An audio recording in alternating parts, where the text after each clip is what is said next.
O velho fazendeiro entrou na sala envidraçada como quem carrega o próprio tempo nos ombros. Não foi um tempo leve, desses que passam despercebidos, mas um tempo denso, vivido, gravado em rugas que não pediam licença para existir. Suas botas traziam poeira antiga, daquelas que não saem com pano úmido, apenas com décadas de estrada, enquanto o chão reluzente refletia o teto como um espelho arrogante, acostumado a receber passos limpos, apressados, quase sempre vazios. Cada passo do velho parecia deslocado daquele cenário, como se ele tivesse atravessado um portal invisível entre dois mundos que jamais se reconheceram como iguais. Quando ele parou no centro da sala, o silêncio se fez estranho. Não foi um silêncio respeitoso, mas um silêncio que observa, que mede, que julga. Os executivos ao redor, vestidos em ternos caros, pareciam personagens de um mesmo molde, moldados por números, telas e previsões frias. O ar cheirava a café importado e ambição polida. Então, com uma calma que não pedia permissão, o velho disse: "Quero 100 caminhões." Antes que qualquer resposta surgisse, o silêncio riu. Riu de forma invisível, irônica, como quem já decidiu o desfecho antes mesmo de ouvir a história completa. Logo depois, o CEO riu também. Um riso curto, treinado, afiado, um riso de quem aprendeu cedo que, naquele mundo, aparência pesa mais que verdade.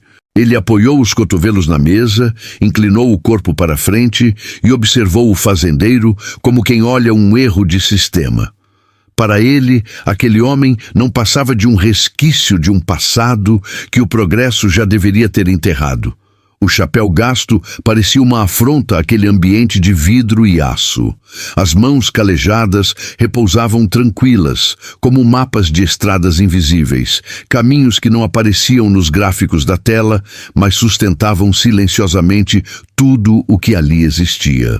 O CEO, confiante demais para enxergar além do próprio reflexo, zombou. Disse algo sobre custos, sobre viabilidade, sobre números que não fechavam.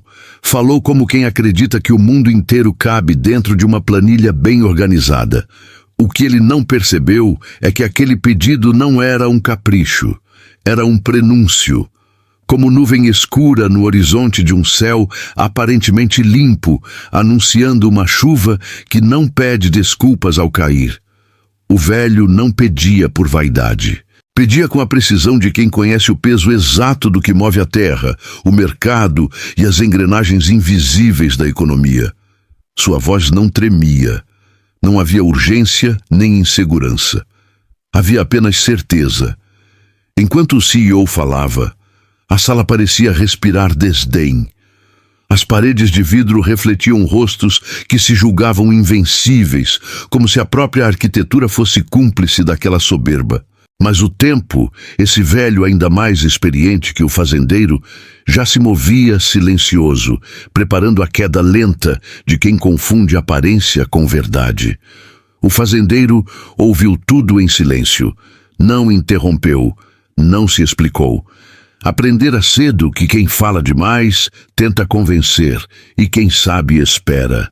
Ele lembrava de madrugadas frias, de mãos rachadas segurando ferramentas pesadas, de estradas de terra que não apareciam nos mapas, mas por onde passavam riquezas incalculáveis. Lembrava de contratos fechados com um aperto de mão, quando a palavra valia mais que qualquer assinatura digital. O CEO, por sua vez, não lembrava de quase nada além do próprio sucesso. Sua história começava e terminava nele mesmo. Acreditava que crescera sozinho, ignorando as raízes profundas que sustentavam o prédio onde trabalhava. Não sabia, ou fingia não saber, que por trás de cada produto entregue, de cada prazo cumprido, havia caminhões cruzando o país, estradas mantidas por homens como aquele que agora ele ridicularizava. Quando a reunião terminou, o velho se levantou com a mesma calma com que entrara, ajustou o chapéu, agradeceu o tempo e saiu. Não bateu portas, não deixou ameaças. Apenas se foi, como quem planta uma semente e confia na força invisível do solo. O CEO, satisfeito com sua própria superioridade, voltou-se para os números na tela, acreditando ter vencido mais uma batalha que ninguém mais disputava. Mas os dias passaram, e algo começou a ranger nas engrenagens do império. Um atraso aqui, outro ali. Pequenas falhas que se acumulavam como rachaduras quase imperceptíveis em uma barragem aparentemente sólida. Caminhões deixaram de chegar. Rotas foram interrompidas. Custos aumentaram de forma inexplicável. O que antes fluía com facilidade passou a exigir esforço dobrado. O CEO convocou reuniões de emergência. Analistas falaram, consultores sugeriram, planilhas foram refeitas. Nada resolvia. O problema parecia não estar nos números, mas em algo mais profundo, algo que não se via na tela. Foi então que um nome começou a surgir, primeiro em murmúrios, depois em relatórios mais ousados. O nome do velho fazendeiro. Aos poucos, a verdade emergiu como terra molhada depois da chuva. O homem simples não era apenas um produtor rural, era o dono silencioso das rotas, o coração oculto da logística que alimentava grande parte das operações da empresa. Cada estrada, cada ponto estratégico, cada caminhão que cruzava o país, passava, direta ou indiretamente, por sua decisão. Ele não aparecia em revistas, não dava entrevistas, não precisava. Seu poder não fazia barulho. O pedido dos 100 caminhões, agora, ganhava outro peso. Não era um pedido, era um aviso. Um lembrete de que o progresso não nasce em salas de vidro, mas no chão duro, onde alguém decide levantar antes do sol. O riso do CEO, antes tão seguro, transformou-se em um nó na garganta. A soberba, que antes parecia elegante, agora pesava como um terno molhado. Quando finalmente se encontraram novamente, a sala já não parecia tão grande. As paredes de vidro, antes imponentes, pareciam encolher, como se também tivessem aprendido a lição. O CEO tentou falar, tentou justificar, tentou negociar. Mas sua voz já não tinha o mesmo brilho. O velho o ouviu, sempre ouviu. E quando respondeu, não houve vingança, nem humilhação, apenas verdade. Disse que nunca pediu respeito, apenas visão. Que nunca quis ser reconhecido, apenas compreendido. Disse que quem despreza a terra esquece que dela vem tudo: o alimento, o dinheiro, o poder e, quando necessário, a queda. No fim, o acordo foi feito. Os 100 caminhões vieram. Mas o preço pago não foi apenas financeiro. Foi um preço invisível, cobrado em humildade. O CEO aprendeu. Tarde, mas aprendeu. Descobriu que liderança não se mede pelo volume da voz, mas pela profundidade das raízes. E assim, a história seguiu seu curso silencioso, como fazem as verdades mais importantes. Porque o mundo gira devagar, mas quando gira, coloca cada um exatamente no lugar que merece. Nunca subestime quem fala baixo. Nunca ria de quem carrega poeira nos sapatos. Às vezes, a maior força do universo não está no brilho das telas, mas no silêncio firme de quem sabe, desde sempre, quem realmente é.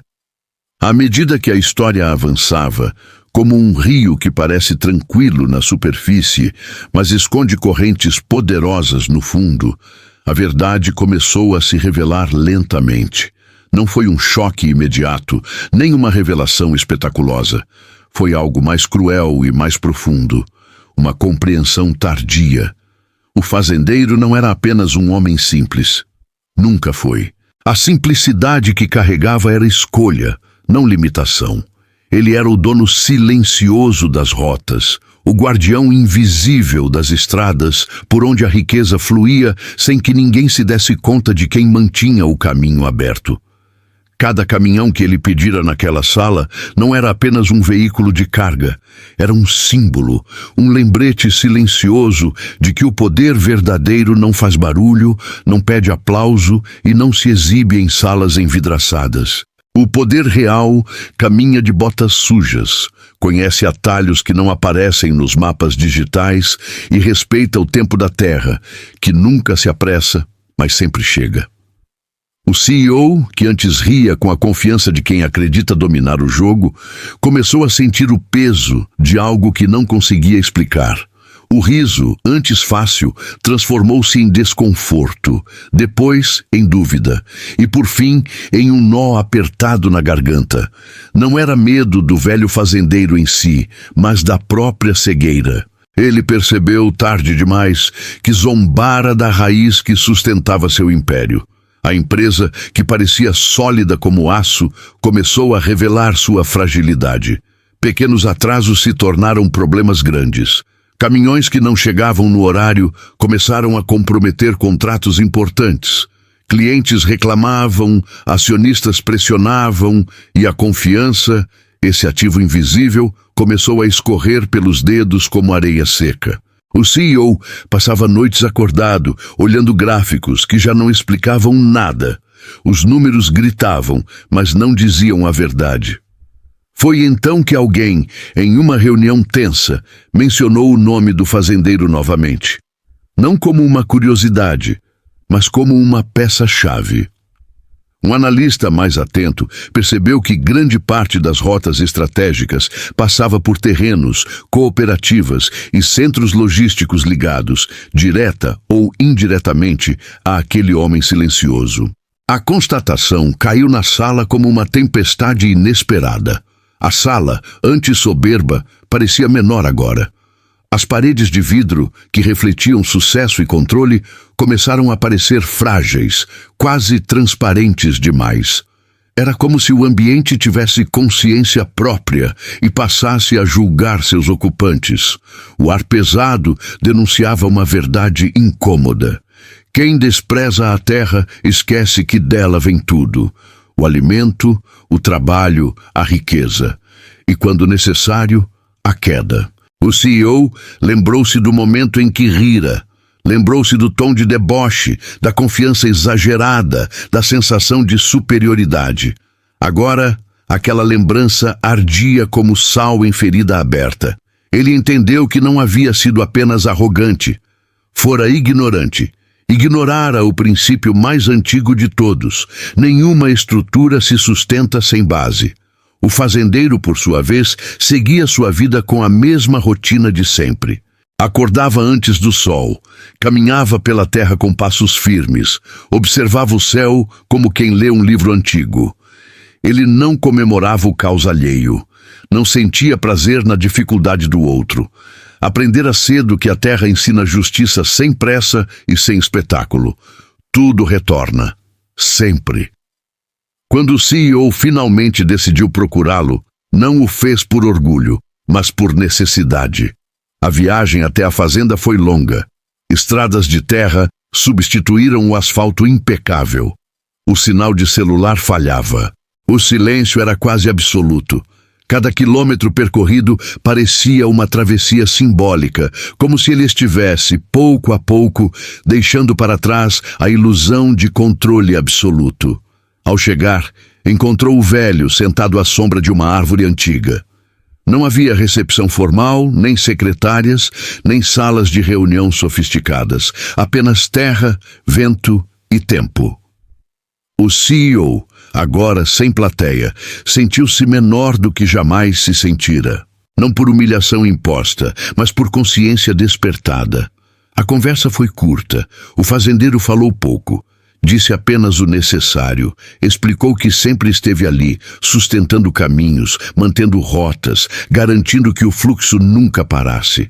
Nunca pediu reconhecimento, nunca quis holofotes. Seu trabalho era silencioso porque precisava ser. A terra não grita, ela sustenta. O CEO ouviu mais do que falou. Pela primeira vez, não tentou provar nada, apenas escutou.